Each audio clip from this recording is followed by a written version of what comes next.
The company that owns the house decided to develop on it.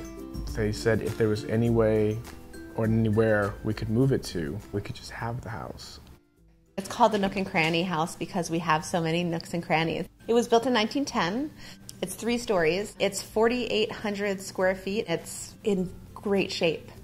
It's grand and it's bright and it's beautiful.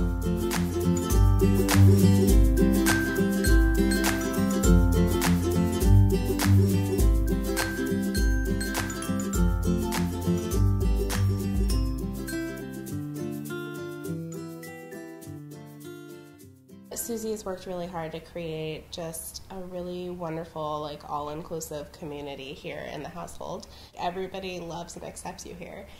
It feels like family to us. We do house movie nights all the time. It's a good sense of community, you know. There's a lot of people here that care about us, care about our child, and that's important. I found out that my dad was diagnosed with stage 4 cancer, and so Susie and Erica lovingly brought him in here and helped me take care of him in hospice in this home. Ayla has learned to walk and stuff. It's all here, and we like to keep a hold of it. I think that's what we got here, is that kind of synergy that's magic making. Our house is owned by Hollywood Park Plaza that takes care of people who are 55 and older, and they are needing to expand. They've been amazing to us all these years. They wrote me this email that said, "We'd like to have a conversation with you. You're a wonderful renter. You've done nothing wrong." Which is so great. They want to reclaim the land that the house sits on to build 10 more units for their residents. The offer that they made to us is that if we can move the house and find a place to put it, we can have it. And it's an exciting offer because this is my dream house. This is my dream house filled with my dream community to live with. In Portland right now, there's so much demolition going on of these beautiful old homes. One by one, they've just been kind of disappearing from around the area. It is becoming less historical and more commercial. If you go anywhere around the United States, it's always the same thing. This place loses its flavor. This house is so important and so beautiful, and it would be a shame for the neighborhood to lose this house. Most historic homes in the same situation as the Nook and Cranny house would just be torn down. Because this house is in such amazing shape, it would be so sad to see it torn down.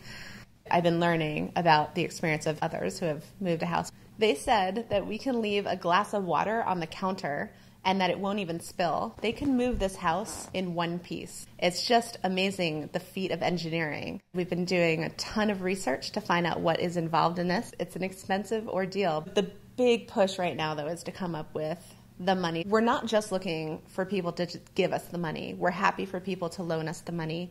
Once we own the land, we can get a construction loan to move the house over. But right now, we can't work with the banks for loans. There's so many houses like this being torn down in Portland right now that it feels insurmountable. Somebody the other day was telling me the story of the starfish, the one where somebody's walking down the beach and picking up a starfish and throwing them in, and somebody else comes along and says, "You can't make a dent in this. You can't make a big enough difference. There's too many starfish to save." And the guy says, "But for this starfish, I've made a huge difference. For this house, we can make a difference. For this community that lives in this house, we can make a difference."